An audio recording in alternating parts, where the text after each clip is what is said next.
Teleprompter's drifting.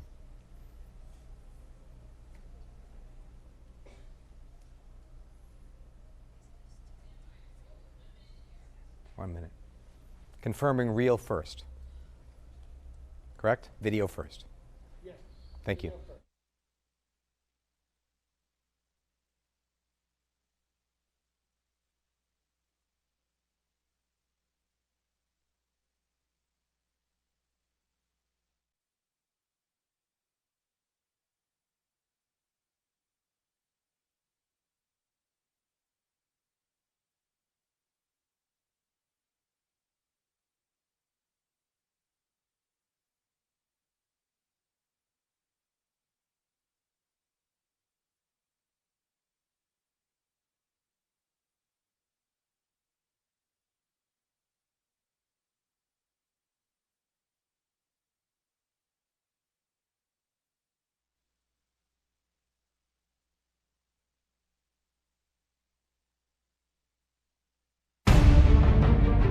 You want to get out of the way of this storm. It is going to be a supercharged beast when it comes onshore, and you will not believe some of the things it will do. I'm going to try to tell you about it. I know you'll probably say, nah, it won't be that bad. I'm telling you, this is really going to be something else when it comes ashore. The whole weather team is here tonight tracking what's happening with Sandy. Largest Atlantic hurricane in history. A life-threatening situation. You have to evacuate. Our forecast right now completely on track. A sharp, unprecedented left turn now barreling toward the Jersey coastline. We knew from our forecast it was going to do that. It did just that. It's right on course. We're going to be here for you, all of us, all night, through the night. We have our entire Eyewitness News team spread out across the tri-state area, covering every angle of Sandy from Long Island to New Jersey to New York City. They've been there all day through the evening into the night. You can see the power of the Atlantic Ocean. Debris coming off of that building. It is a brick that landed very close to Todd's head, almost hit him there, landed around him, broke on the ground when it landed. Our Diana Williams is in Road Camp 7, the beauty of Road Camp 7. She just pulled up. That is the crane that is basically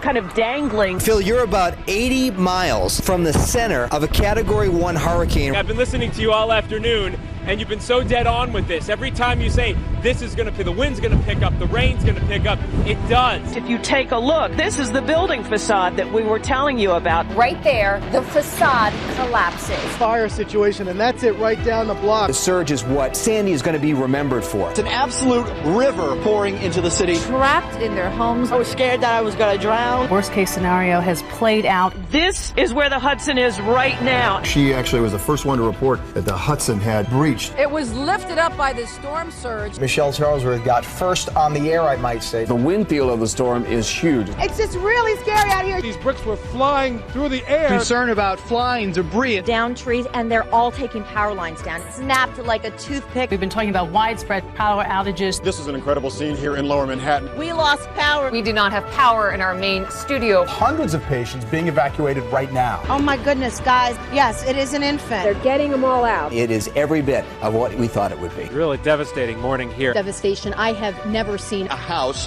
floating in the creek. Cars floating down the street. It is a dramatic situation right now, Including an 11-month-old baby. Were lifted off of their foundations. The whole crew at Channel 7 is the greatest. We watch them every morning, every night. We are also streaming these newscasts live. New video and pictures are pouring into the Eyewitness newsroom from viewers like you. remarkable and breathtaking pictures that we have been seeing all day long. Each piece of video is more amazing than the last. Unbelievable number of photos and videos from our viewers. Amazing support and amazing help from our viewers. Yes, we have because them. they have been sending in these great pictures, these great videos. We have some incredible images now for you. Look, and you see as it's building up, and there's the explosion. There it goes. And it helps us tell the story. It's an iconic amusement park with its famous roller coaster, drowned. That roller coaster is not there anymore. I'll never be able to take my kids on that roller coaster. The level of devastation at the Jersey Shore is unthinkable. We are covering every angle of Sandy's aftermath. I lost everything. I got nothing. More than 100 homes, 111 reduced to embers. We've been watching a very sad sight. A blanket of sorrow in Staten Island tonight. Where's our help? We need help now. Please listen to us down here. We are going to die. Where is the FEMA for our neighborhood? My husband, my son, know nothing that passed away. It's all ruined down there. We have two small kids. Now they can can't come back home again. So sorry for that woman and for all people who've lost so much. We will recover and we will rebuild our city stronger than ever. We'll be able to do it and do it together. We team up as one because we are one family. It rips your heart out how good everybody's been. This has been a remarkable week. We rode out the storm with you. We predicted it. We forecasted it. We showed you where it was going to hit. We hopefully saved a lot of lives, but a lot of lives were lost. We're all part of this together. And good evening from Hofstra University. This is Superstorm Sandy, 10 years later. I'm Lee Goldberg, Chief Meteorologist at Channel 7 Eyewitness News, and welcome to our viewers on ABC 7 NY. I'm in my 27th year at WABC, and Sandy is far and away the storm of my career. Hopefully it stays that way. I'm honored to lead a conversation this evening that will dig into our memory banks to recall Sandy's ferocity and the chaos she caused. We'll look at the science behind this unique storm, the forecasts that saved lives, and why we likely haven't seen the last of these supercharged storms. We'll show you how communities have built stronger and smarter, while acknowledging there's still much work to be done. We'll analyze the ongoing fallout from Sandy, not just in geography and property, but in terms of mental health issues that still linger 10 years later. And lastly, we offer vital information to help you prepare for future storms. I want to thank our partners here at Hofstra University for hosting this town hall, and of course our panelists, which will include the Nassau and Suffolk County executives. And of course, I must thank my WABC leadership for facilitating this event. In attendance this evening, our President and General Manager, Mary Lou Galvez, our brand new News Director and VP of News, Scott Matthews, and our wonderful Assistant News Directors, Kim Dillon and Peter Kunz. Mary Lou Galvez would like to finally come over and say a few words just to introduce everybody. Mary Lou, come on in. Thank you so much, Lee. Great to have you. Thank you so much, Lee, for your hours of coverage leading up to Superstorm Sandy, and Jeff and the entire weather team at WABC. Honestly, this is amazing to be here at Hofstra and doing this incredible event. I'd also like to thank county execs who are here present with us today, and also the Hofstra University's Dr. Susan Poser, and also Dean. Thank you so much, Lukashevitz, who's here, and this is just such a wonderful, wonderful experience for us, and this is our first event, but it's first of many, so I hope everyone enjoys this incredible discussion, and to many more. Thank you. Mary Lou. Thank you so much.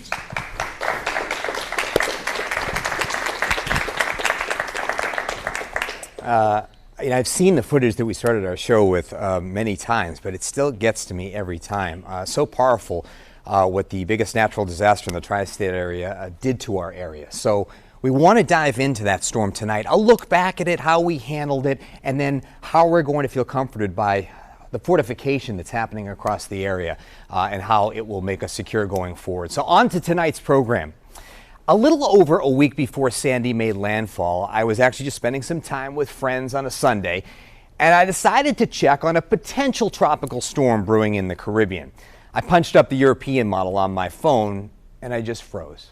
Our friend asked me, is anything wrong? I answered, there will be if this verifies. Sandy was named the next day. Here's a look back at forecasting and covering Sandy. And the Hurricane Center came out and said, okay, this is now post-tropical storm Sandy. Well, what does that mean? Well, now we're making the transition from hurricane to nor'easter. It's still a powerhouse storm. This will change the landscape of the beaches around here permanently in some cases. 7 to 10 days before the storm happened, our computer guidance was indicating a storm, a tropical system coming out of the Caribbean. It was also indicating that storm being captured by another area of low pressure, which was diving down onto the East Coast. And it was something that I really hadn't seen before. And a lot of times you'll take computer guidance at that range, 7 to 10 days out with a grain of salt. Probably not going to happen. But these computer models kept showing it. Run after run after run, particularly one of our most reliable models, the European model, which is great for winter storms, great for tropical systems. So we knew something special might be happening in the atmosphere. You had a very specific weather setup. You had a roadblock to the north, couldn't escape. You had all this tropical energy. And then you had this Arctic air mass coming in from the west that was going to capture the storm, strengthen it, and make it into this colossal storm. So it was size, it was track, it was just all the wrong things coming together at once, along with a full moon that was going to accentuate the tides. So if this thing is going to come in during that time on Monday evening, we're going to have a huge wall of water coming inshore, and people have never seen that before. I went a little bit off on a limb even the weekend before and said we could have something interesting along the East Coast. I went a little bit out of my comfort zone that day that it was hitting and told people, if you don't get out of harm's way, it's going to be too late really, really soon. So you have to do it. You have to get out of here. The other thing that was very difficult is that we were fighting not only the memory of what Hurricane Irene did, but also the label that the storm got as it was coming in. So it's Hurricane Sandy, it's approaching our coastline, and the Hurricane Center did meteorologically what they should do. They label it a post-tropical cyclone because it's not scientifically a true hurricane anymore, just meaning the warm waters aren't fueling it as much as the system out to the west coming in and the jet stream, so it's kind of a hybrid storm. Sure, I understand that and I agree with it, but any viewer watching is thinking post-tropical. Oh, it's no longer a tropical system, when in reality, it was actually even worse because of how that hybrid storm increased in size and strength and enhanced the surge. I remember waking up that morning and I looked out my window and I saw on the Hudson River, huge rolling waves and white caps. And then I got on my computer and I checked the tides in the area, checked some of the tide gauges, and I saw on the Jersey Shore, already 12 hours before the storm was going to make landfall, record high tides. So we already had record high tides 12 hours before Sandy was going to make landfall, and I knew at that point, this is a do or die situation. Then, from that low tide that hit midday on Monday to the time that Sandy made landfall, or that the surge peaked during the evening hours, the tide's like a spike. You know, if you're watching an EKG, you're watching a huge spike. And I remember Jeff Smith in the Weather Center, and he's giving me hour by hour the way the tide gauge is coming up in New York City. I remember Lee was on the air, and I was yelling out to him, Lee, the water's a foot higher at the Battery than it was 5 minutes ago. 12.75 feet. I mean, it's changing every minute. It's unbelievable. So if you're talking about an hour away from the high tide, I mean, are we going to be pushing 14 feet?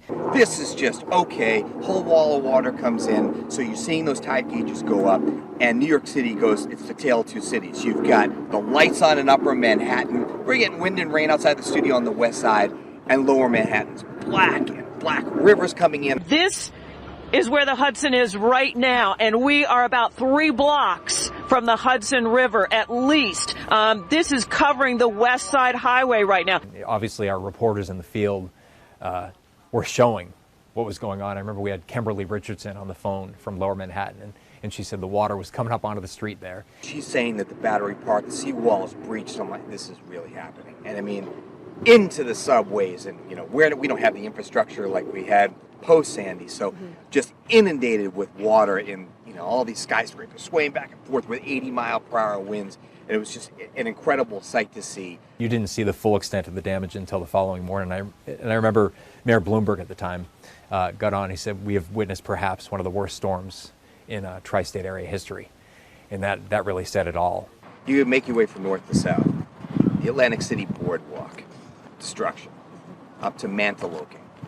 Then, of course, the iconic Seaside Heights roller coaster out in the Atlantic. Then, of course, you go into New York Harbor, and all the water that came into Lower Manhattan had never looked like that before. Out to Breezy Point, the damage on Long Island. So it was all across the area. You could just see how extensive it was. You think things will be a catalyst for rapid change, and that hasn't been the case. And you know, the climate change discussion has accelerated. Sure, there's been some infrastructure done. You know, we did work on the Kevlar covers in the subways and the East Side Resiliency Project. There's a lot of great things and natural barriers that are being created, seawalls being discussed, all types of things that can protect us, but it's just not done fast enough, which you would think after Sandy it was. And listen, even for me, time mutes what impact it was. But then when I go back, knowing that we're going to be looking back at 10 years of Sandy, and I look at it, I'm like, oh my goodness. I mean, this was catastrophic. If this happens again, I mean, are we in a better place marginally?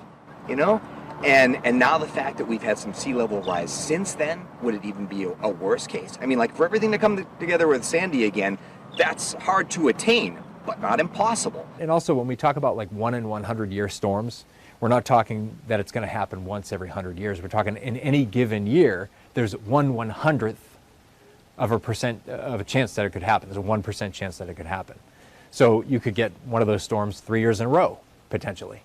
And I think that's another point that people should take home, that these storms don't necessarily have that long of a period between them. Sometimes they can happen in a little bit of a pattern. Maybe you get one year, maybe a couple years later you get another big one. Just incredible levels we're seeing here. These winds are howling in out of the east and northeast. Lee, you told me Kings Point already had a 12-foot tide. Correct, 12-foot level there already. Got a gas station on fire in Babylon. Because it's unprecedented, because we haven't seen something like this happen, that the extremes were very likely, and that's exactly what we're seeing right now. Our first panel is on the science behind the storm, and just watching that, and of course our work with Jeff in the Weather Center, it's a refresher course for us too to remember the impact of Sandy. There are some people that may haven't not lived in the area, since that time, and you have to really understand what it did to our area. So in this first panel, of course, my friend and colleague Jeff Smith, who we've collaborated on some of the biggest storms in New York history, and no bigger story than Sandy. And of course, Dr. Jace Bernhardt, thank you for being with us, Associate Professor, he's recently tenured, congratulations, and new dad. And he's here with us today, Associate Professor, Geology, Environment, and Sustainability. Thanks for joining us. Thank you for having me, Lee.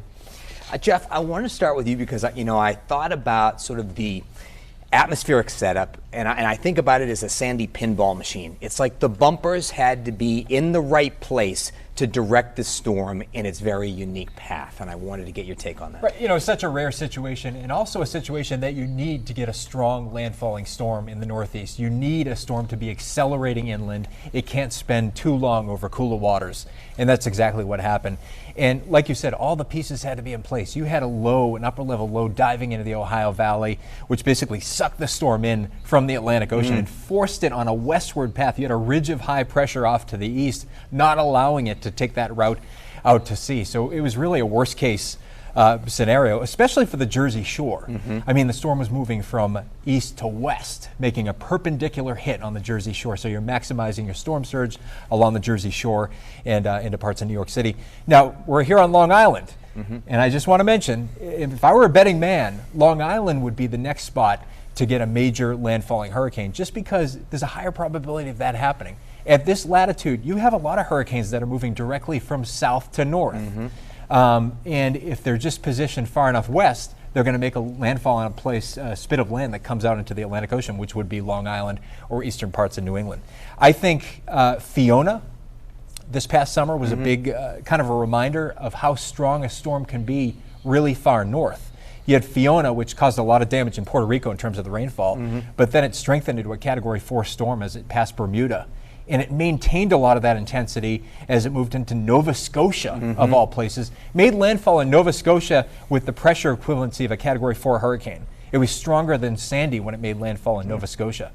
And the fact that it could make landfall that far north at that intensity is just a really strong reminder that that could happen again around here, for sure. You were mentioning off camera that you were talking about a marine heat wave, and that we're in this era of above normal sea surface temperatures, and that does not bode well, regardless of its title. In even remnants that we've seen, we know what it can do. So, Dr. Bernhardt, I wanted to talk to you about that. You're a graduate student at Penn State at the time, looking at Sandy and your memories of that. Right, that model run you mentioned from the European model is just iconic in meteorological history. Just seemed like an impossible, implausible scenario, but all of a sudden it was there and it stuck on the models and it happened. And as you mentioned, Jeff and Lee, just that confluence of circumstances, highly, highly improbable, but it did happen, which also, of course, shows us that it can happen again. And certainly everything coming together for the dangerous surge was just really heartbreaking to see near and from afar. We've touched on that extended forecast and how impressive that skill was looking back even 10 years ago. Track forecasts really have improved. Intensity forecasts we're still having issues with. But even with Ian, the track forecasts you know, there was something to be desired there. A lot was going Florida Panhandle with some of the American models. Warnings are so critical, and both of you have so much experience in that. Dr. Bernard, I want to talk about your take on how maybe we can be more effective in these warnings, and you're using virtual reality. Absolutely. So as you mentioned, Lee, certainly there is still some difficulty sometimes communicating these weather forecasts and even severe weather. The forecasts are really great, not perfect, but so much better even than just 10 years ago for Sandy. On average, we've improved markedly our tropical systems forecasting, but yet people still don't necessarily get the message or take the message seriously enough. So I just want to try all the different avenues for engaging with people and creating memorable information, whether it's outreach or whether it's real-time information. So at the virtual reality, we've developed a VR simulation of a tropical cyclone making landfall in a place like Long Island. And we've shown it to people around the community in outreach events to sort of help show people what can happen when a tropical cyclone hits, and hopefully help convince them to make the proper decision when a storm does hit, especially in regards to the storm surge. That's often underrated. Maybe Sandy changed that, but in a virtual reality, in an immersive simulation, having the water slowly creep up to your chest level and flood your house and almost drown you is really memorable, and hopefully that shows people that yes, even if the wind isn't so bad, the rain or the storm surge, any sort of flooding from water can really get you. So just to clear up, if my neighborhood's under threat, let's say South Shore of Long Island, you may take a virtual look at the particular town and you will show where that water will go up to. Exactly. It can show in that simulated environment. This is what happens if you're in a low-lying coastal area and you stay behind even though you're told to leave because you're in a flood zone. There's nothing you can do. The water can rise very quickly and suddenly, and you can be trapped. And Jeff, the challenges we faced with the labeling of Sandy and the hurricane warnings. Right. I mean, the National Hurricane Center decided, you know, this was going to become a post-tropical storm, as you were saying in your video montage there. And they were right meteorologically, but that means they weren't issuing hurricane warnings. And that was a problem. It made it confusing for us in our communication to the public. It's almost like it made it lesser of a storm. We had to talk about high wind warnings and coastal flood warnings versus hurricane warnings, which cover hurricane force winds and a big storm surge. And I'm glad that after the fact, they decided to continue using hurricane warnings even if the storm is going post-tropical. I think that's really going to improve communication in that respect. We also had challenges with Irene the year before, which was obviously a big water story inland, but maybe didn't live up to some of the warnings along the immediate coast. Let's talk about storms going forward. And even if you weren't to mirror the very unusual track of Sandy, obviously we've now gone into an era where worst case scenarios seem to be verifying more and more. So you've done some studies, Humans on Climate Change. Where do you see storms going, Doctor? Right, I think that's the scariest thing to me right now is Sandy was really only a worst case type of scenario for the storm surge. The wind was certainly damaging, but it could be far worse, and it's been far worse before in previous landfalling hurricanes around the tri-state area. Also, there was not much rain and flooding from Sandy, but last year the remnants of Ida showed us that we can be very vulnerable to that extreme freshwater flooding, the rain flooding, not the storm surge, the seawater coming in.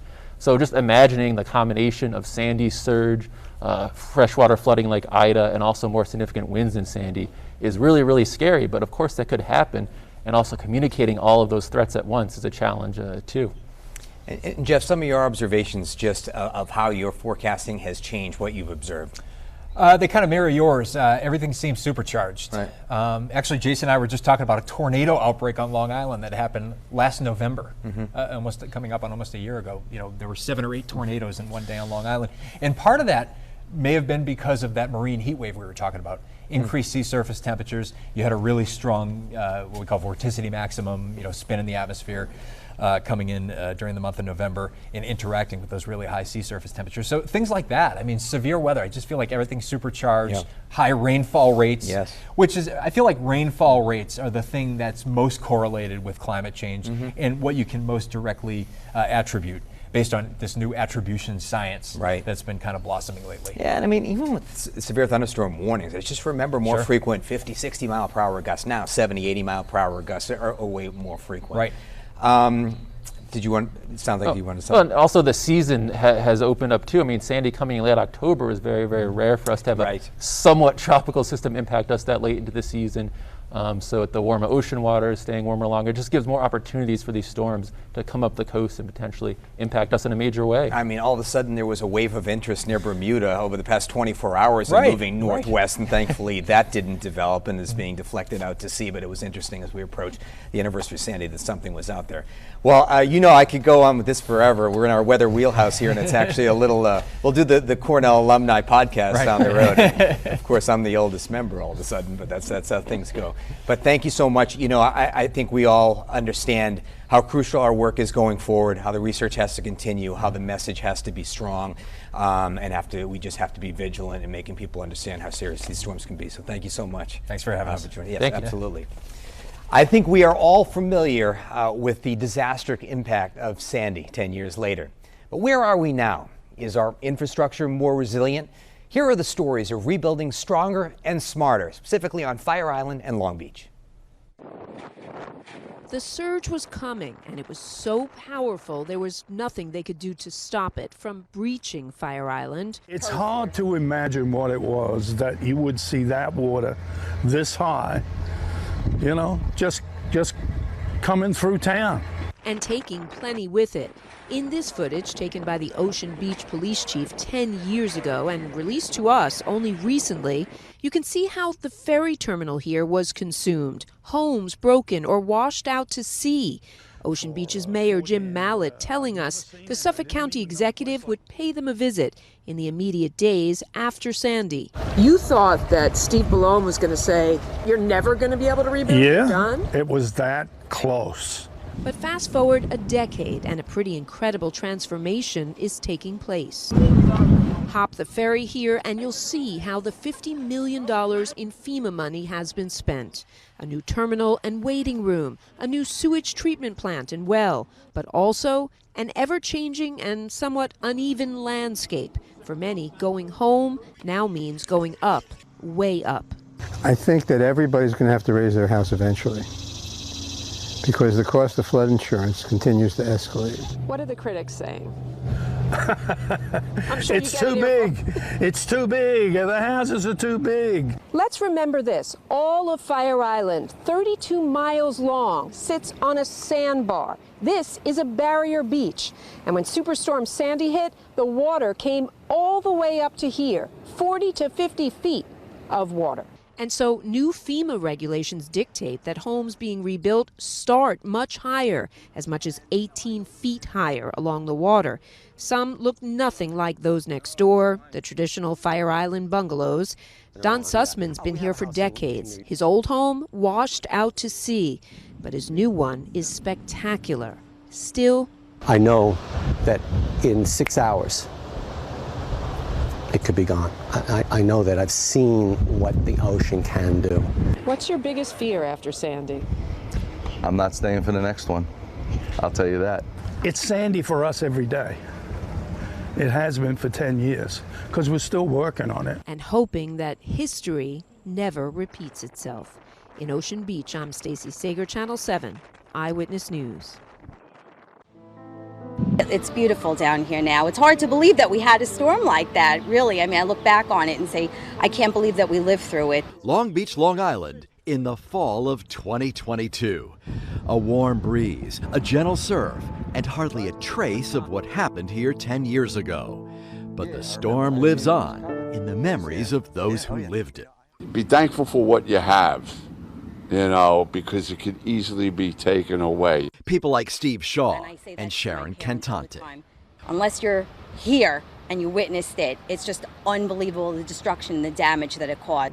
The storm drove the Atlantic Ocean over the boardwalk and into the city. The waves are so powerful, it's actually swept the lifeguard station here in Long Beach, swept the lifeguard station off its foundation. As the rain and wind ripped up Long Beach, we covered it live from room 310 in the Alegria Hotel.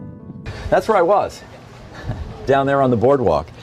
And because we had the camera up here, the crew was safe, the equipment was safe, everybody was dry, and we were able to continue to broadcast and stay on the air. The waves are so powerful. What it gave us was a front row seat to the superstorm.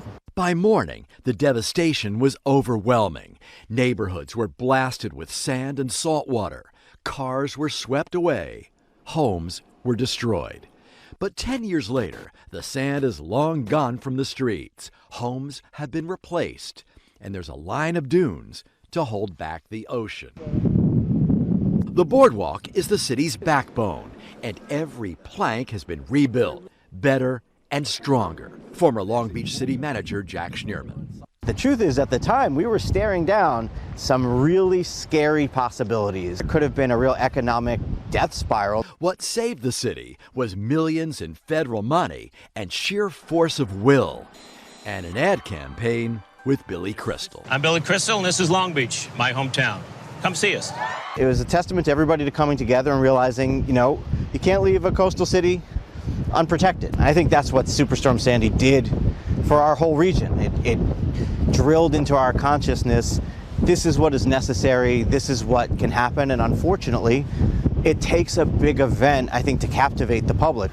It made you aware that, things like this could happen. I thank God that that I made it through. It was a really hard time watching the destruction. It really was, but they rebuilt it. It looks amazing now, so we're very lucky. And wiser, and better prepared for the next storm. Long Beach, Long Island, NJ Burkett, Channel 7, Eyewitness News. Long Beach, come see us. It's such a great campaign.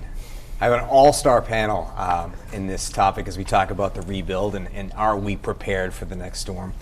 We have our veteran Eyewitness News reporters and extraordinary storytellers, Stacey Sager and NJ Burkett.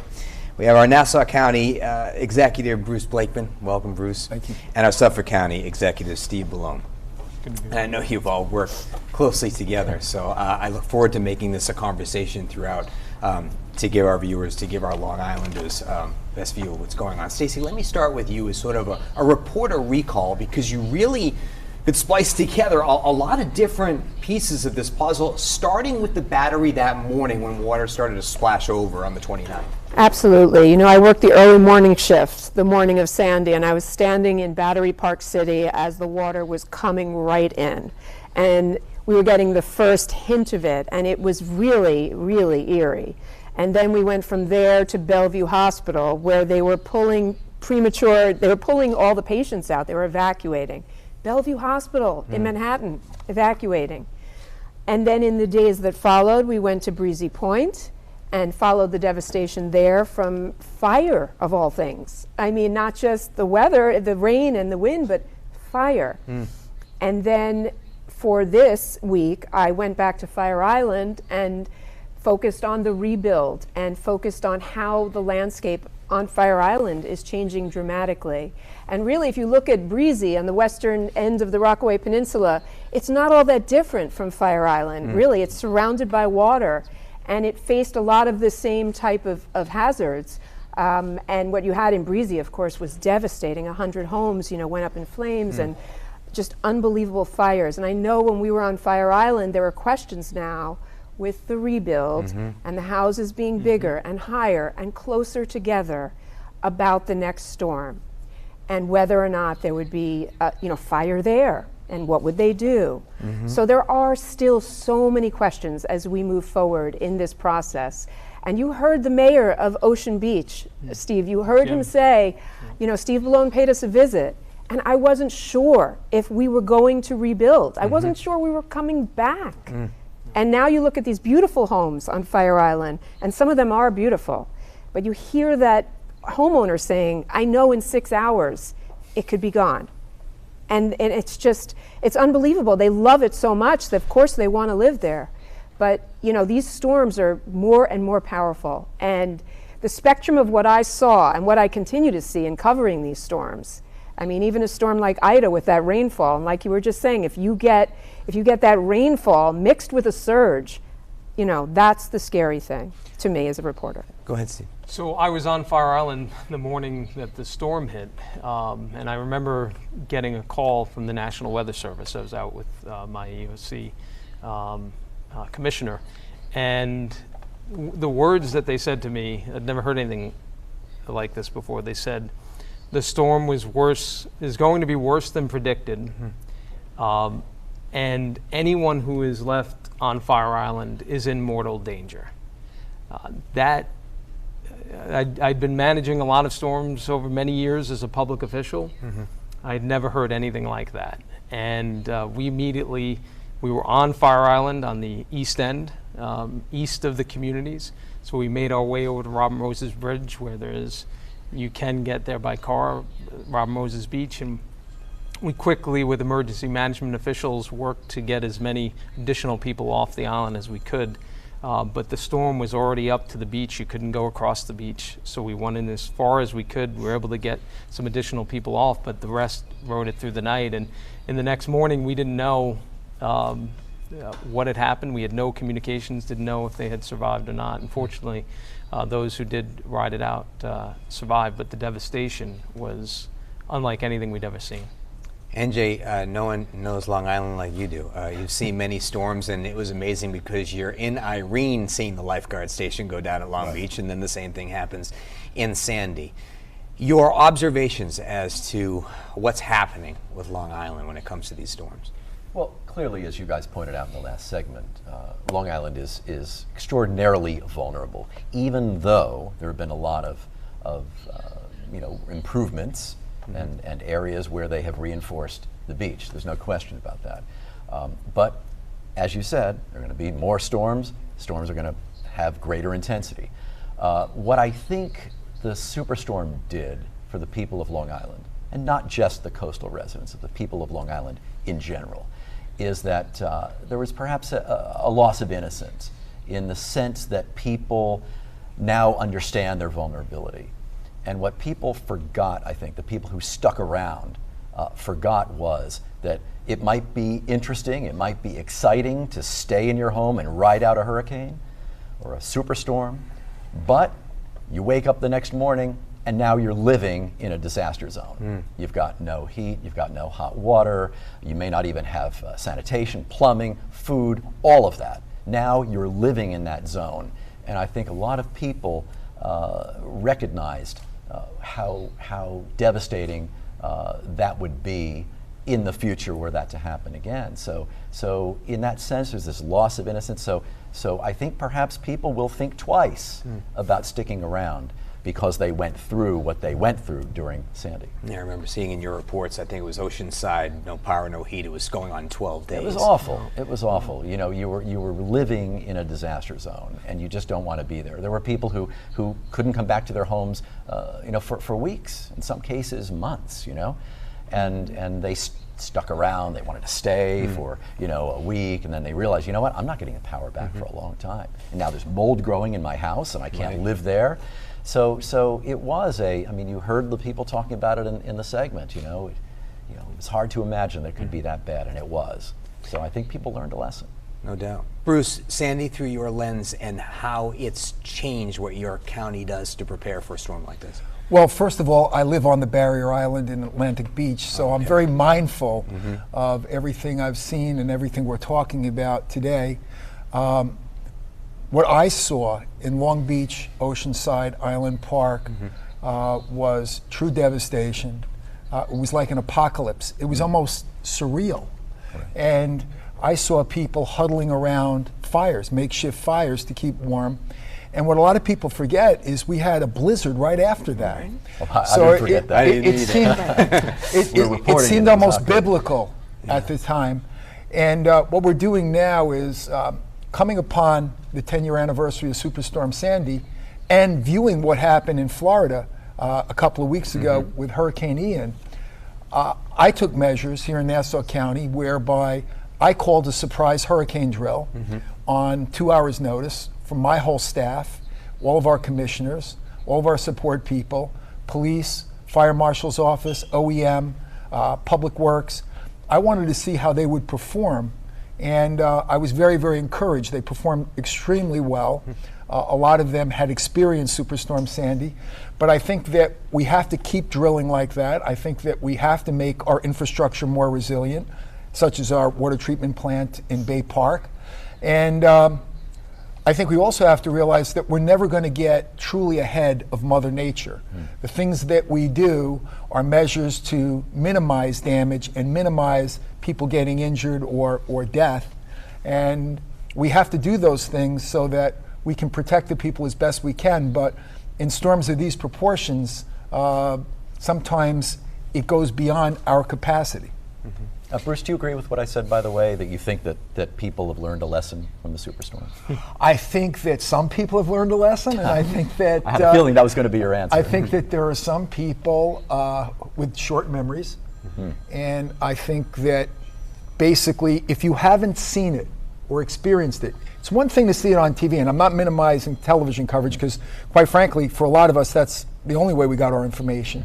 But to see it, as Steve saw it, as I saw it when I was activated in the New York Guard, and I drove through Long Beach and Island Park and Oceanside, and as I said, when you see people sitting in front of their homes with basically all of their furnishings on the street, and they're huddling around a small fire, making a cup of coffee, waiting for the next shipment of care packages. It's like what you see in a war zone, is really what you see in a war. It looked like you would see something like that in a movie about war devastation. Breezy Point certainly looked that way. Definitely, and Sandy taught us the power of the surge, right? And then we saw that it wasn't so far off just recently with Florida, with Ian.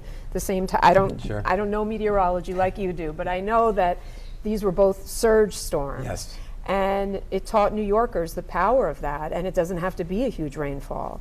So I feel emergency responders have a long memory, and they think of this, and the police chief in Ocean Beach and Fire Island said, I'm not staying for the next one. For a police chief to say, I'm not staying for the next one. He said it was that bad because they're risking their lives, saving the people who stayed.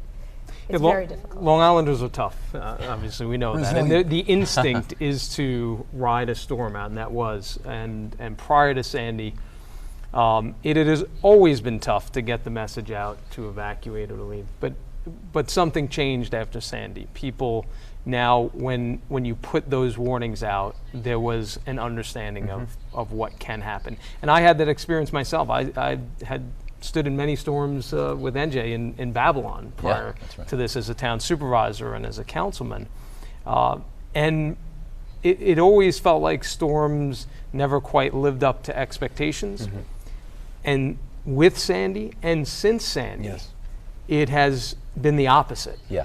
Every storm seems to surprise us in some way and be worse in some way that we didn't really see before and expect. And it's a reflection of the fact that we're operating in a different environment and world today than we have in the past from an emergency management perspective. Yeah, I think it's been a wake-up call for us as leaders in the community that we do everything we can to be prepared, and that we are more forceful about evacuation notices, and that we let people know that you're being selfish if you're staying, because as you said, it's very hard to meet the people affected. It puts all of the first responders in danger. It's a great message. It's very hard. I keep thinking of that poor mother in Staten Island whose children were swept away from her and were killed. That is something I have never forgotten in 10 years. I followed up on that story, and we spoke to those people. And when you meet people who have lost people, and when you meet people who've lost their homes, and there's nothing quite like seeing water coming down a street. I mean, you see water flooding basements, but when you see the flood coming down the road and you can't stop it, those are images that just are burned in their minds. So I do think people will be mindful, and I do think people are starting to listen more and more. In addition to the preparedness in the drills, could Nassau and Suffolk County handle a storm like Sandy better because of improved infrastructure? Stacy was speaking to the vertical improvement in Fire Island, yet the proximity of the homes are so close. Are you still concerned about how we would endure a storm like that, Steve? Sure. The threat is still there. There's no question about it. Fire Island, we have to remember, is a barrier island, as Stacy said, and the word barrier means it's protecting the homes, tens of thousands of homes that are located along the south shore of Long Island. Those homes, many have been lifted, but many, many more are still at that lower level, tens of thousands of homes that exist there. And those were built many decades ago, when there wasn't consideration of these kind of storm events or building higher. So that threat is still there. Now there are things happening like the FIM project, Fire Island to Montauk Point, a project, a resiliency project that had been on the books for 60 years. 50 years at the time of Sandy. Sandy made that project happen. Senator Schumer and others helped secure the funding, and that launched just a year ago now. So resiliency efforts like that, we are working to bring back, it's not just hardening infrastructure, but also our natural resources like our coastal vegetation that acts as a natural storm barrier. We're working to restore those wetlands and others that will help protect us from storm surge. And by the way, it was very easy to sort of observe your camaraderie when you walked in the door today. I mean, there's a lot of collaboration between the two counties in something like this. Well, we're in it together. One of the things that you have to realize is that this doesn't stop at the borders of Nassau and Suffolk County. And I'm very blessed to have a counterpart in Suffolk County who we do work very closely together. And we try to do planning. And if something happens in Suffolk County and I can help out, I'll do it. And if something happens in Nassau County, I know Steve will be there for us. And I think it's that partnership that's very important because we do have resources. And sometimes Nassau may not have enough resources, Suffolk may not have enough resources, and we may have to reallocate them. So we have a good working relationship. And our firefighters, our police departments, they drill together. So there is that cooperation because it really is one island. And two different political parties, I'd point Yes. Yes. Absolutely. That's a great place to stop. But I think that the folks that are viewing this today, they know that we're on the same team of getting that message out, and that collaboration is key. And just to see the caliber of leadership here today and how prepared and the planning that you have in place should at least give people of Long Island a sense of security as we face the storms going forward. So thanks so much for being with us today. I really appreciate it. Absolutely.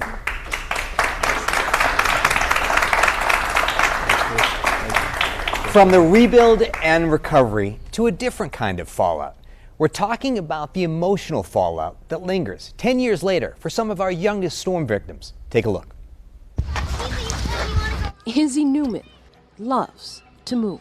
He'll tell you himself that he feels like his whole life is constantly in motion. His mom had Izzy nearly 10 years ago. He came in the world with a lot of drama. He couldn't wait to come in. He wanted to be here for the storm. At 7 pounds, 6 ounces, Izzy was born at L.I.J. Northwell in New Hyde Park 4 days before Superstorm Sandy. Literally 4 hours before it made landfall in New York, we were sitting in the emergency room at Jamaica Hospital getting blood work done. Her story, one of thousands. This is actual footage shot by WABC inside the NICU of newborn babies in the dark after the generators gave at NYU Medical Center. Now at 9, Izzy can't sit still. He says he has 2 modes, stop and go. There's no in between, which is why actually this study was super interesting when the results started coming out. Celia Spora Newman is talking about stress in pregnancy, or SIPS, a new study published in the Journal of Child Psychology and Psychiatry that looks at the mother and baby in utero surrounding Sandy. We knew Superstorm Sandy was coming. Like, I can tell you I was super stressed. Celia worked as a full-time paramedic until her water broke. I have trouble focusing. The study followed the babies as they developed into children. It described Izzy, that whole, the whole ADHD. Yeah, boys are much more likely to have a problem with behavior. Dr. Yoko Nomura led the study. She's a psychology professor at Queens College. She says the boys are 60 times more likely to develop ADHD, and the girls are more likely to suffer from depression, stress, and anxiety. If they experience psychosocial stress, they produce stress hormone that go through the placenta. That's good. Celia and Izzy's story is far different from Jamie's and Jeremiah. You got it. Go to the next one. They also participated in the study. Jeremiah was born before Izzy, a month earlier than Superstorm Sandy. He has no signs of a psychiatric disorder. It's crazy. I mean, I'm just glad that he literally just missed the mark. A retail rep from Harlem, Jamie Speltzer, has a unique take on the study. My oldest son, he was diagnosed with autism, so when it comes to diagnosis, like, it doesn't really, I don't know, I'm not really, I guess maybe, I don't know if that's the right word, desensitized to it, because if my son needs help, then we're going to give him all the help that he needs. The study started with 850 participants, but that number dropped over the years to about 300 due to lack of funding. But the children that remained, like Izzy and Jeremiah, continue to come to this room at Queens College where they're watched individually by a two-way mirror. One of the things we do was check my memory. So what we do was so we'd have a board with a bunch of animals in different areas, and then they'd swap all the animals around, and I'd had to figure them out where all the animals went. Researchers also collect hair and toenail samples from the mom and her child. They monitor brain scans of the developing children. I feel happy because I'm a generally cheerful person. As for Izzy, And eventually we probably will have to get him diagnosed. We're not looking to label him right now. If he needs it though, for him to be successful, then we'll do it. Right now he seems to be holding his own. in Cedarhurst, Shantae Lands, Channel 7 Eyewitness News. How charming is Izzy? I mean, he really is. This is going to be a very interesting panel as we discuss the mental health struggles for families following Sandy. Let me introduce our panel. First of all, Eyewitness News reporter Shantae Lands. You just watched her report, and we will hear from her. And Celia Spora-Newman, Izzy's mom, and obviously so dedicated to helping Izzy and helping him along, and he seems like such a bright boy, so we'll talk about him. And then Donato D'Angenis, did I say it correctly? You did. Great, okay, so he's a research assistant for the Stress and Pregnancy Lab, and I think, Donato, let's start with you and just sort of make people understand what SIPS is. Sure, so we're a research lab where we look at stress in pregnancy. The study originally started out just looking at regular forms of stress during pregnancy, and then after the superstorm happened, we witnessed at our campus, Queens College, we witnessed just how many families were seeking shelter at the gym that was an open space, and we just saw how much distress these mothers were going through, and that really inspired us to start looking at, well, what effects are the stress having when they were exposed to the superstorm in utero? So how can you distinguish, because obviously now ADHD, I mean, it's diagnosed quite a bit, so how can you pin that tag on it that yes, it's related to the stress of Superstorm Sandy? Absolutely. So we have a lot of built-in measures that we look at maternal, we call it psychopathology, so forms of pre-existing mental health disorders that existed either before the storm happened or after the storm happened. We look at pregnancy-related anxiety, so just anxiety surrounding being pregnant. So again, these are all factors completely independent of Sandy. But despite looking at all those additional measures, we still see the strongest effect consistently following the exposure to the superstorm. That's our strongest effect. Celia, you're a paramedic, still a paramedic during pregnancy, 8 months pregnant? Yep, 8 months pregnant. Okay, so it's not like you weren't dealing with stress. That's normal stress. Yes. That's my day-to-day stress. So, this was different. So, and please tell me how is it different? How do you think that could have transferred to Izzy? So I was definitely worried about the storm coming. I had worked Irene, okay, and I had worked the Christmas blizzard. I was a New York City paramedic at the time, and I understood what was coming, and I kept hearing these reports that it's going to be worse. It's going to be worse than anything you've ever seen. And just knowing that, I also had a toddler at home, knowing that I was going to be at work, worrying about taking care of my family, ensuring that they were safe at home, making sure, knowing that I was probably going to get mandated, meaning I was going to be working more than my 8 or 16-hour shift, maybe as many as 48 hours straight, preparing for that, knowing what happens to healthcare systems when they get stressed because of emergencies, the idea that I could go into labor, I mean, it was full term, I could go into labor at any time. Right. I did not want to be that patient in the hospital in labor with power on a generator, yes, overstressed hospital workers, and so there was definitely a lot going on there before and after the storm as well. So, and take us to that experience during Sandy. So Izzy was born right before, he was born 4 days before. I signed out of the hospital AMA officially because I knew the storm was coming, and we were lucky enough to be in an area that we did not flood and we retained power, but many of our friends with young children lost power, were flooded out of their houses. We spent many of the days in the immediate aftermath trying to help those people, help our friends, sort of hustling and bustling. Even the littlest things like the well baby checkups didn't happen. Just kind of worrying about everybody and everything. And Izzy got I don't want to say neglected, but he missed a bunch of baby visits. You know, the doctor wasn't in, we weren't in, and he was just over a month old, and he was admitted into LIJ for failure to thrive. And I always wondered kind of where that came from, and you know what we missed in that he was in that position. And when I saw the email for the study, it kind of like gelled, and I said, wow, this is something that we really should look at more, because I mean, I'm somebody who, thank God, has a lot of socioeconomic resources, has a lot of opportunities. I have healthcare connections, and yet my child still ended up in this position where something was missed, and he ended up at failure to thrive, admitted 10 days to LIJ at a month old. How much so would it have impacted other families? Shantae, was this something new for you when you started to report on it? With Sandy, you mean? With SIPS in general? Had you heard of it? I saw the study had come out, and immediately I called Yoko Nomura, who led the study, and I interviewed her, and she led me to the moms. I interviewed 2 moms and their children.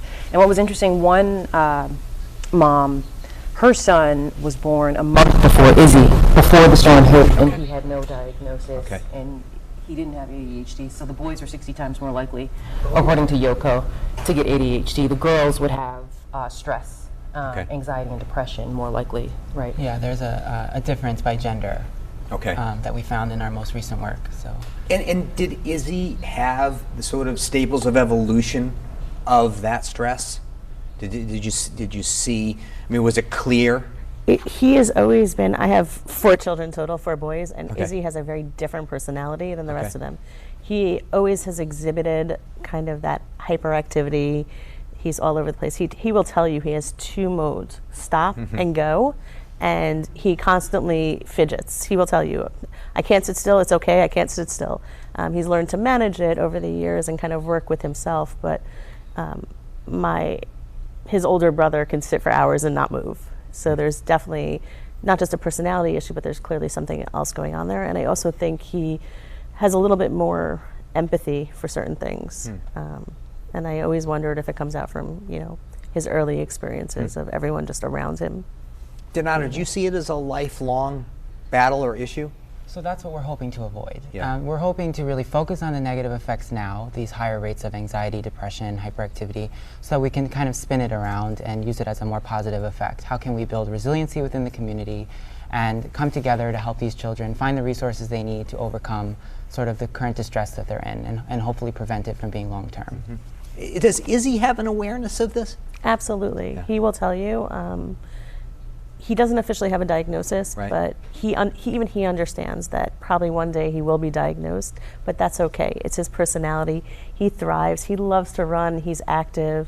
When we did the interview, we did it in the park, and it was probably the best place in the world to do it, because he could move and had he could refocus himself after kind of sitting for a few minutes. But Izzy is very much aware, and he is very much aware of the circumstances of his birth and the aftermath and Sandy and all those other things, and it's kind of always in his awareness. If other parents are watching now, light bulbs going off, what should they do? How should they act on this? If they have a child, everyone has to just pay attention to their child, do what's best for their child, educationally, psychologically, health-wise. We are very lucky in that we found a wonderful school for Izzy where he doesn't have to have the label. He's allowed to fidget, he's allowed to move, he's allowed to be a little bit unfocused. And I tell parents, trust themselves, right? Trust themselves, trust their instincts, but also be prepared. And maybe I wasn't as prepared as I should have been when Izzy was born. You seem like a wonderful parent to me. Donato, just one more question about the study itself. Where do you go from here? That's a great question. So really we want to continue understanding the effects that in utero exposure is having, because as a study we were very alarmed by the findings. We did not expect the effect to last as long as it has. We're still seeing effects well into the children's preschool and school-aged years, so even though the storm is behind us, the effects of course aren't. So we don't want to leave it here. We want to keep understanding what's going on, and so that way we're as prepared as we could be, unfortunately, if this happens again. So. Shantae, you'll keep us updated on Izzy? Yeah, for sure. And they, Yoko mentioned they want to continue it into 18 to 21 if they get the funding. So I thought that was interesting. Really important. Thank you so much for this great information. I think it's definitely something that has to come to the forefront so parents are aware of it. And we look forward to seeing Izzy's progress. He really seems like a great kid. Thanks so much for being on our panel tonight. I really appreciate it. Thank you. Now we're going to pivot to the anguish of many homeowners trying to pick up the pieces from Sandy. Facing hurdle after hurdle to rebuild. It's been quite an uphill battle, but there is a silver lining, the lessons learned. Here's 7 on your side. I'm too emotional. Thank you. I want to go home. Just after Superstorm Sandy, we made a promise to the Crockos on their Suffolk County lawn. We're going to get you home. All right? Thank you. We're going to get you home. This was their home 2 years after the storm. It had been razed, but work had stopped.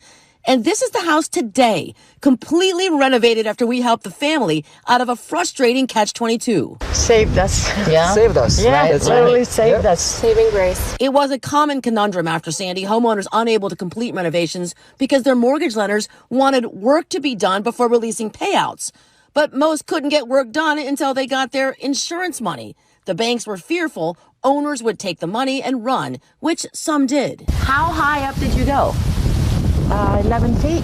This is incredible. They worked their way from the ground up, literally, transforming rotten, moldy plywood into perfection. This is the living room. Daughter Gloria and her twin Alessio credit their parents' perseverance. They were 21 when the storm forced them out of their home. Do you see my mom crying? They're 31 now. Grit is the word to describe their experience, and just pushing and pushing and pushing, and even if they failed, they found another way. Because in that moment, we were like lost, totally lost.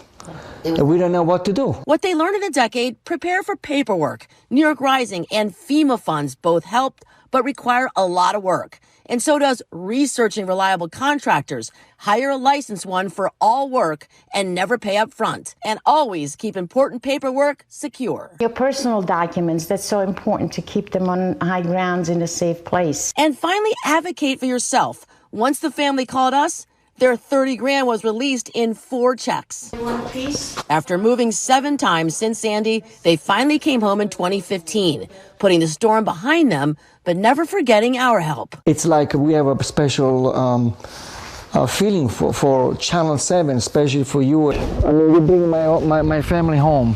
Oh, you really did. God bless you. In Remsenburg, Nina Pineda, Channel 7, Eyewitness News.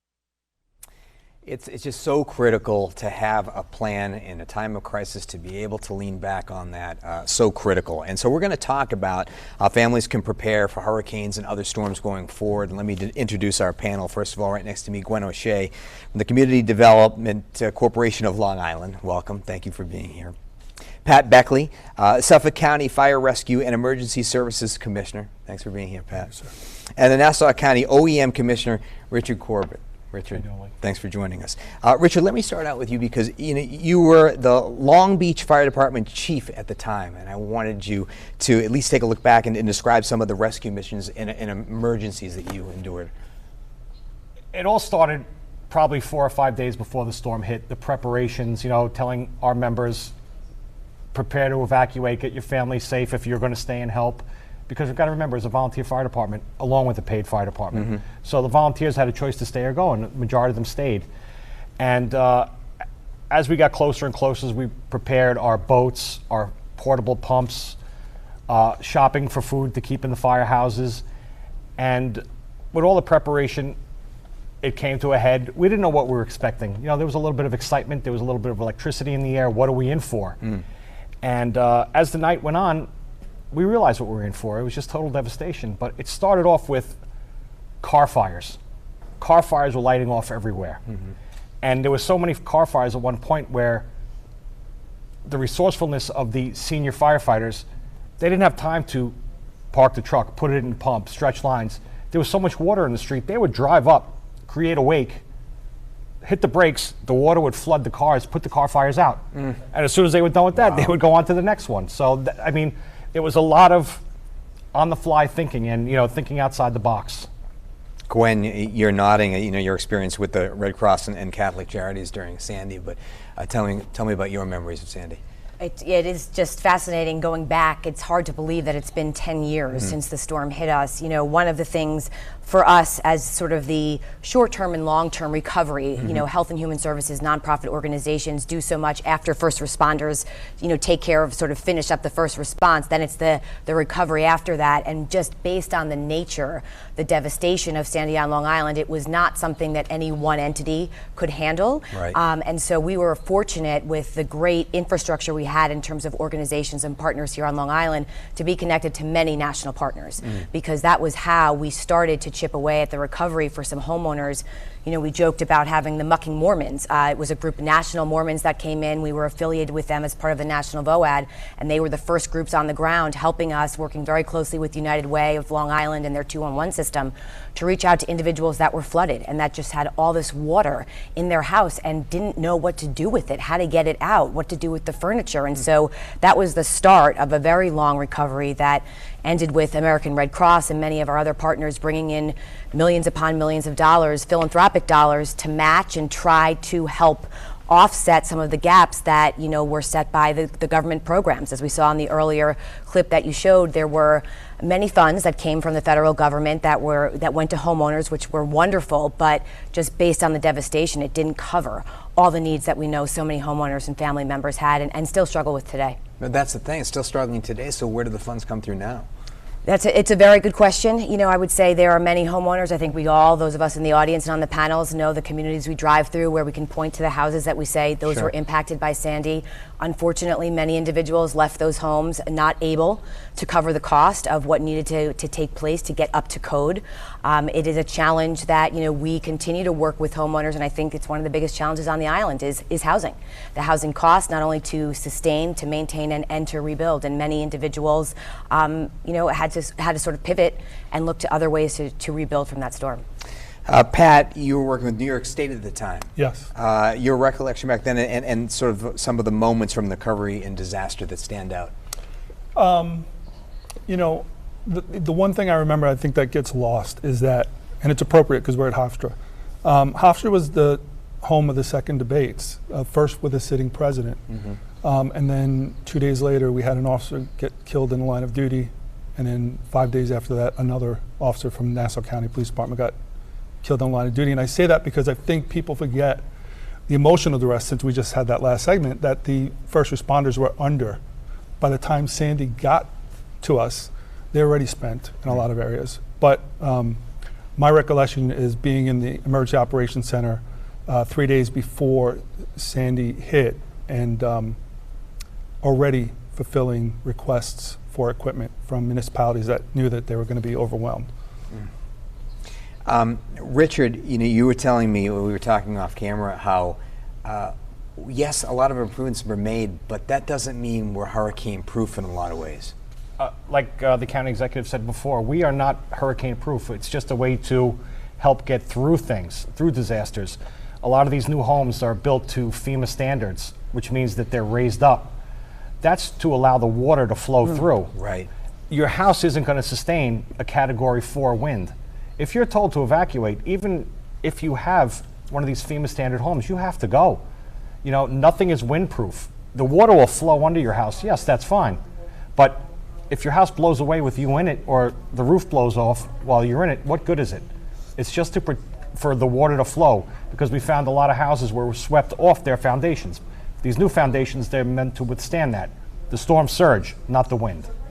Let's give people some practical information here. I mean, what can we do? Storm is approaching, the sort of levels of preparedness. Has that changed since Sandy? Let's hear from you, Pat. Sure. The state, since Sandy, and listening to emergency managers across the state, developed a citizens preparedness program. To date, they've trained over 350,000 New York residents. Probably, I would say, half of them are right here in our region, New York City, Nassau County, Suffolk County. That's not a lot. That's 150,000 people. So we need to do better as emergency managers, also to be more inclusive. So we kind of started a Citizen Preparedness Academy suitable for people with differing abilities in Suffolk County, which I'm really proud of. And then we're also we're doing some other things. You know, we started a program. We're working it now with the Association for Mental Health on it's called a personal resiliency pack.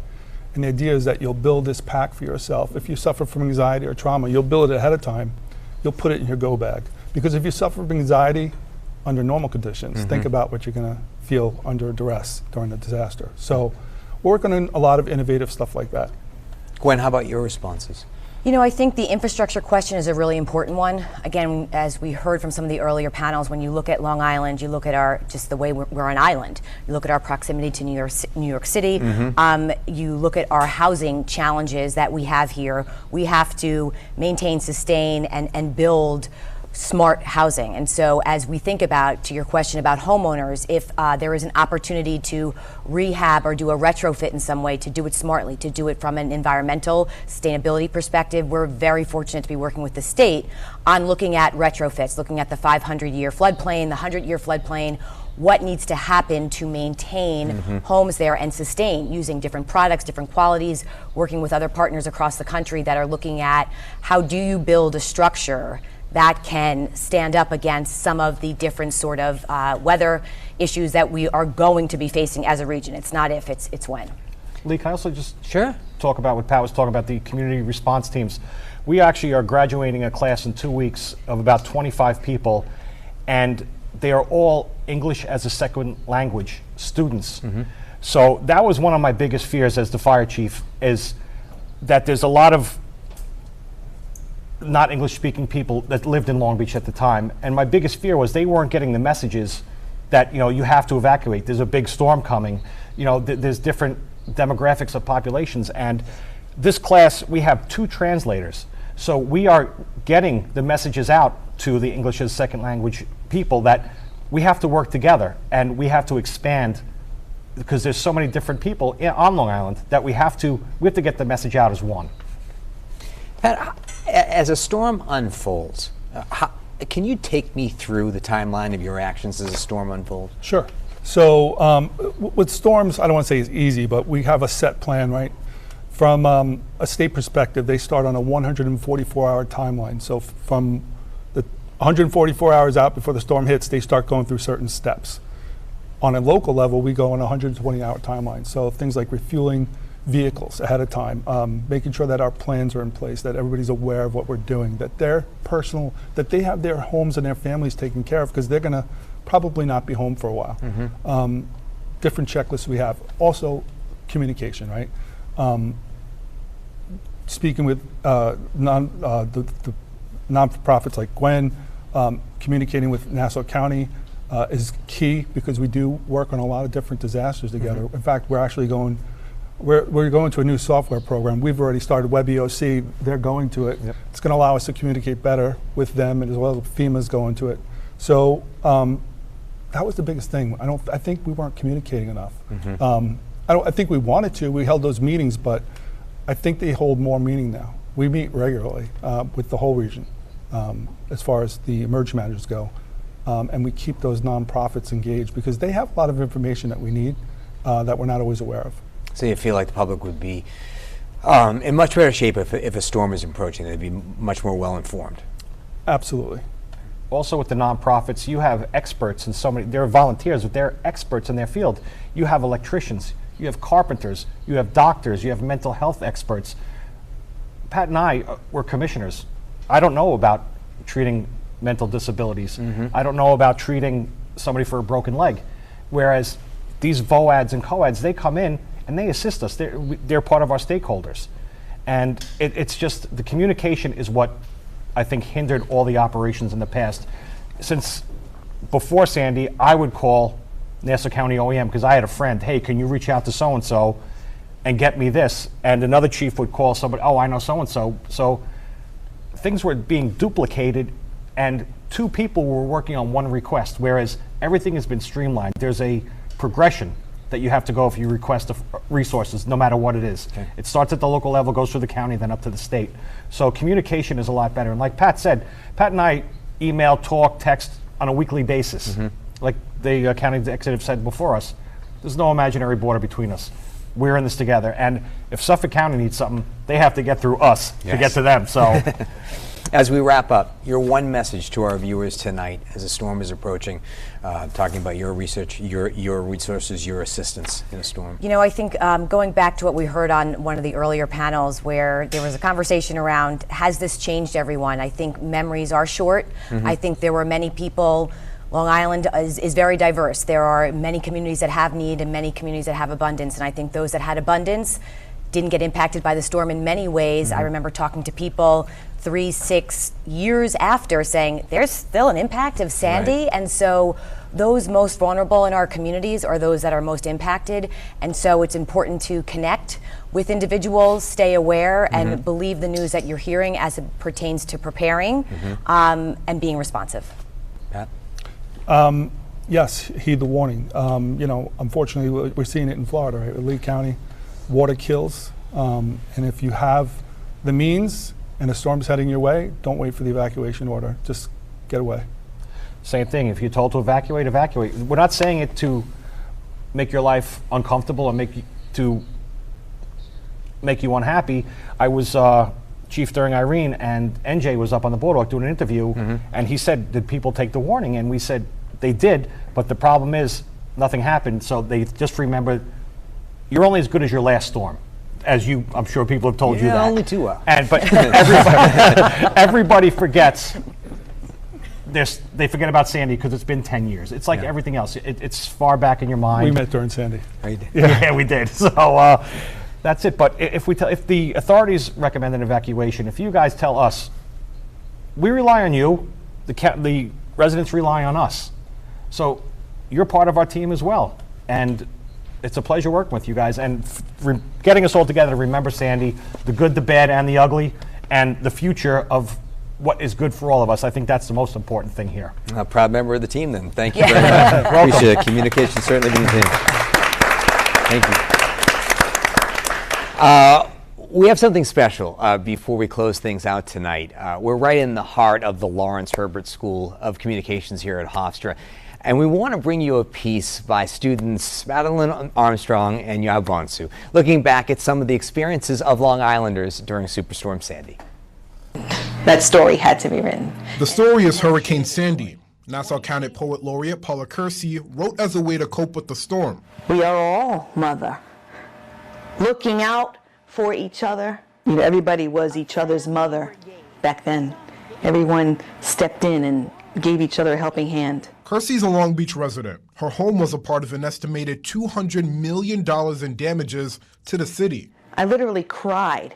I saw people walking with luggage bags and backpacks. Her backpack included a pen and paper. A family brigade with some Gatorade comes to your doorway in aid. I remember that to this day. Because when I talk about Sandy, as you can see, I still have anxiety and an emotional reaction to it.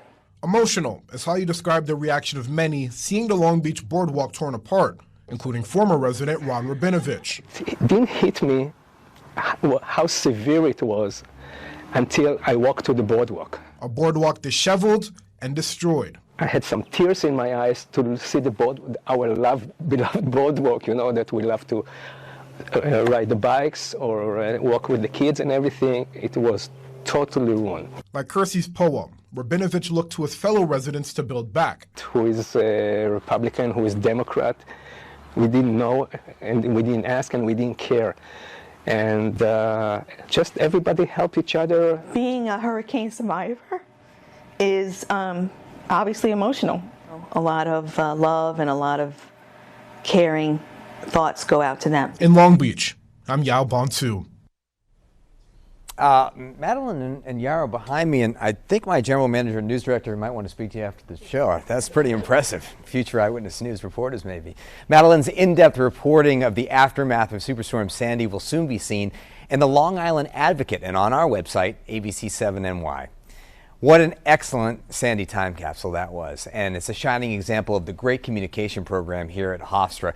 We're grateful to be partners, and many thanks to the university for hosting us today for this town hall. To our viewers on ABC7NY, I hope that today's town hall was informative, and I hope you got a sense of how far we have come, and we of course will keep you updated with the Eyewitness News AccuWeather team. Thanks so much for joining us tonight.